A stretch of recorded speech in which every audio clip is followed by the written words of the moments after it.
दोस्तों, अगर किसी तरह आपको पता चल जाए कि नकली नोट कैसे छापते हैं, तो फिर आप क्या करेंगे?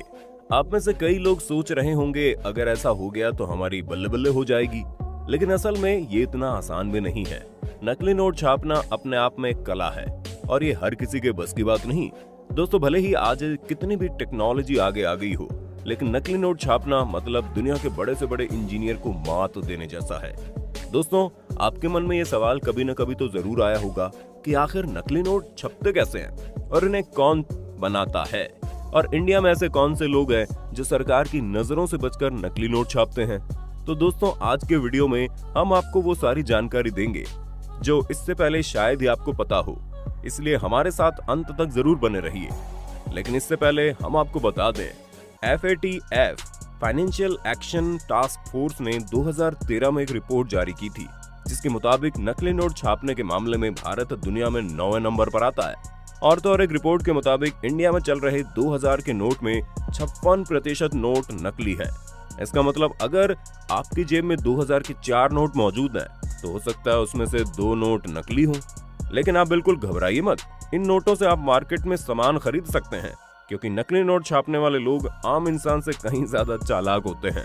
दोस्तों, आपको ये जानकर हैरानी होगी, 4 ऐसे तरीके हैं जिनमें कोई भी आम इंसान नकली नोट छाप सकता है।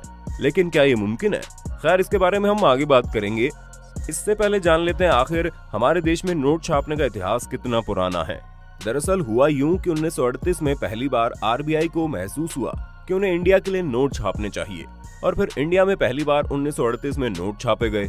1938 में शुरू हुआ नोट छापने का सिलसिला लगातार चलता रहा, और देश की आजादी के बाद इसमें समय समय पर कई तरह के बदलाव हुए। लेकिन धीरे धीरे देश में टेक्नोलॉजी का विकास होने लगा और कुछ लोगों ने जाली नोट छापने का धंधा शुरू कर दिया। और 1996 में पहली बार RBI को महसूस हुआ कि उन्हें अपने नोटों की सिक्योरिटी बढ़ा देनी चाहिए, मतलब अधिक सिक्योर नोट छापने चाहिए। और इसके बाद नए नोटों की छपाई शुरू कर दी गई। समय समय पर 19-20 के बदलाव के साथ ये नोट मार्केट में आते रहे।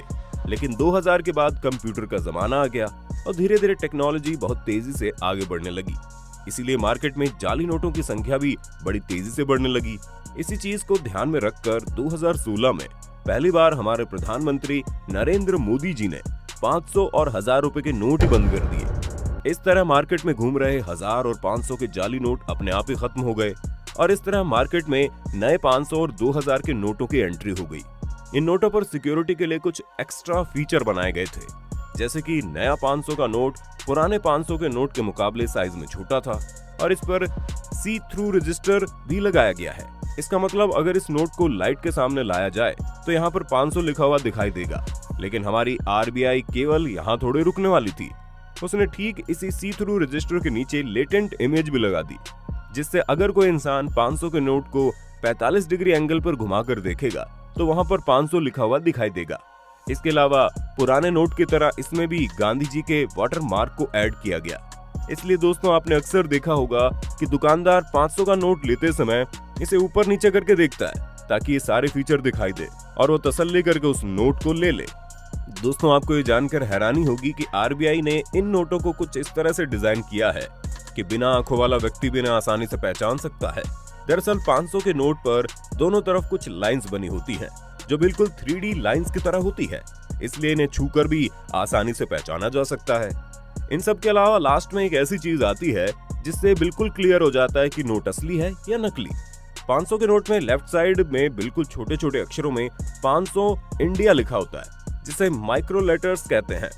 किसी भी नकली नोट में इस तरह के माइक्रो लेटर लिख पाना बहुत ही मुश्किल काम है, लेकिन कुछ भाई लोग कहाँ मानने वाले हैं। जैसे मार्केट में नए 500 और 2000 के नोट आना शुरू हुए, इन भाई लोगों ने नकली नोट छापना शुरू कर दिया। इसलिए NCRB की एक रिपोर्ट के मुताबिक आज भी भारत में 2000 के कुल नोटों में 56% नोट नकली हैं। लेकिन अब बात यह आती है कि भला वो कौन से लोग हैं जो इतने सारे नकली नोट छाप लेते हैं। दोस्तों, अब आप सोच रहे होंगे कि नकली नोट छापने वाले लोग बहुत ही पढ़े लिखे और होनहार होंगे, लेकिन दरअसल ये सबसे बेवकूफ और कामचोर लोग होते हैं, जिन्हें जेल की हवाई तो अच्छी लगती है। ऐसे लोगों की वजह से देश में भ्रष्टाचार फैलता है, और आपको ये जानकर हैरानी होगी कि देश के लगभग हर बड़े शहर में कोई ना कोई नकली नोट छापने वाला मिल ही जाएगा। खैर, इस बात से याद आया कि हमारे देश में केवल 4 प्रिंटिंग प्रेस ऐसी है जहां पर नोटों की छपाई होती है। देवास, नासिक, मैसूर और सल्बोनी। और आरबीआई का साफ साफ कहना है कि इन 4 प्रिंटिंग प्रेस के अलावा अगर कहीं भी नोटों की छपाई की जाती है तो उन्हें जाली नोट माना जाएगा, भले ही वो नोट असली क्यों ना हो। मतलब इन चारों प्रिंटिंग प्रेस से छपने वाले नोट ही असली माने जाते हैं। और इसके अलावा हैदराबाद, नोएडा, मुंबई, कोलकाता में भी 4 प्रिंटिंग प्रेस है जहाँ पर हमारे चिल्लर बनाए जाते हैं। चिल्लर मतलब सिक्के। खैर, इधर उधर की काफी बातें हो गई, अब वापस मुद्दे पर लौटते हैं। आखिर जाली नोटों की छपाई कैसे की जाती है? और अगर भारत सरकार की माने तो 5 ऐसे तरीके हैं जिनसे जाली नोट छापे जा सकते हैं। Number 1, process made forgery. इस तरीके से भाई लोग असली वाले नोट की जीरोक्स कॉपी कर लेते हैं। जीरोक्स कॉपी बनाने के बाद भाई लोग इसमें कई तरह की रंगबाजी करते हैं, लेकिन आखिर असली तो असली होता है। कितनी भी कोशिश कर लो, लेकिन ये जीरोक्स कॉपी असली नोट से बिल्कुल अलग दिखती है और इसका कलर भी असली जैसा नहीं होता। इसलिए कोई बच्चा भी देखकर इसे आसानी से बता देगा कि ये नोट नकली है, लेकिन कोशिश करने वाले फिर भी कोशिश करते हैं। खैर, उन्हें छोड़िए और अब हम नकली नोट बनाने के दूसरे तरीके पर आते हैं। Number 2, hand engraved blocks.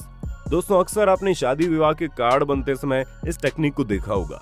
जिस तरह हम बचपन में पेंसिल से स्क्रैच करके पेंटिंग बना देते थे और कभी कभी सिक्के को पेपर में दबाकर हूबहू उसकी फोटो बना देते थे, ठीक उसी तरह इसमें भी नोटों की छपाई की जाती है। लेकिन पहले वाले तरीके की तरह इसमें भी कलर और पेपर देखकर कोई भी बता देगा कि ये जाली नोट है। Number 3, photographic process. दोस्तों, आपने किसी फोटोग्राफर को तो जरूर देखा होगा। जिस तरह एक फोटोग्राफर फोटो लेने के बाद अंधेरे कमरे में जाकर उस फोटो को सेंसिटिव पेपर पर उतारता है, उसी तरह कुछ लोग अंधेरे कमरे में जाकर असली नोट की फोटो को सेंसिटिव पेपर में उतार देते हैं और फिर इन नोटों को असली जैसा दिखाने के लिए इन पर कलरिंग और टोनिंग की जाती है। सारी प्रक्रिया से गुजरने के बाद ये जाली नोट बिल्कुल ओरिजिनल नोटों की तरह दिखने लगते हैं और किसी आम इंसान के लिए इन्हें पहचानना मुश्किल हो जाता है। और इसीलिए नोट बनाने के सारे तरीकों में फोटोग्राफिक्स प्रोसेस सबसे टिकाऊ तरीका है। लेकिन सभी फोटोग्राफर भाई लोगों से हाथ जोड़कर निवेदन है, आप लोग अपना काम छोड़कर यार ये सब मत करो। Number 4, lithographic process. वैसे दोस्तों, आप इस तरीके से अच्छी तरह वाकिफ होंगे। दोस्तों, आपने कई कलाकारों को पत्थर पर बनी आकृति से कलाकृति करते हुए देखा होगा। ठीक उसी तरह कई लोग लिथोग्राफिक स्टोन पर नोटों की आकृति छाप लेते हैं और उसकी मदद से कागज पर नोटों की ड्राइंग करते हैं। लेकिन इसमें सबसे बड़ी दिक्कत तब सामने आती है जब असली नोटों पर बनी छोटी छोटी लाइंस और सिक्योरिटी वाली चीजों को पत्थर की मदद से छापना लगभग नामुमकिन हो जाता है। लेकिन आखिर कलाकार तो कलाकार होता है, इसलिए भाई लोग कई तरह के ऑयल और वाटर कलर की मदद से ये सिक्योरिटी लाइन भी छाप लेते हैं। इस तरीके से छापे गए जाली नोटों को पहचानना बड़ा मुश्किल हो जाता है। लेकिन वो कहता है ना कि जौहरी को अच्छी तरह से पता है कौन सा हीरा असली है कौन सा नकली। Number 5, hand drawn forgery. ये तरीका तो बिल्कुल सीधा और हाथ की सफाई वाला है, जहां कोई इंसान अपनी कलाकारी दिखाते हुए असली नोट की नकल करके कागज पर ड्राइंग बनाता है। लेकिन अब भला कोई इंसान इतनी कॉम्प्लिकेटेड ड्राइंग कैसे बना सकता है, और इसे बनाने में काफी समय भी लगता है। लेकिन कोशिश करने वाले फिर भी करते हैं और अपना लक आजमाने के चक्कर में कई बार पुलिस के हत्थे चढ़े जाते हैं। और फिर जब पुलिस के हाथों उनकी पिटाई होती है ना, तब इन्हें असली नोट की पहचान हो जाती है। दोस्तों, आए दिन हमारे देश में नकली नोट छापने वाले कई रैकेट पकड़े जाते हैं। लेकिन सवाल ये आता है, क्या ये लोग इतने सारे नकली नोट छाप सकते हैं जितने नकली नोट आए दिन पकड़े जाते हैं? दोस्तों, हम आपको बता दें, 2020 में मुंबई एयरपोर्ट पर बहुत सारे नकली नोट पकड़े गए जो पाकिस्तान में छापे गए। और गहराई से छानबीन करने पर यह सामने आया कि इन नोटों पर मिलने वाले वैक्स पे क्यूटेंट, पॉलीविनाइल अल्कोहल और पीएच वैल्यू और तो और पेपर की मोटाई तक पाकिस्तान के लीगल डेटा से मैच कर रही थी। तो इसका ये मतलब निकलता है क्या पाकिस्तान चोरी छिपे इंडियन करेंसी को छाप रहा है? आपको क्या लगता है? अपनी राय कमेंट में देना। तो दोस्तों, अब चलते हैं। अगर आपको वीडियो पसंद आया तो वीडियो को लाइक और चैनल को सब्सक्राइब कर देना।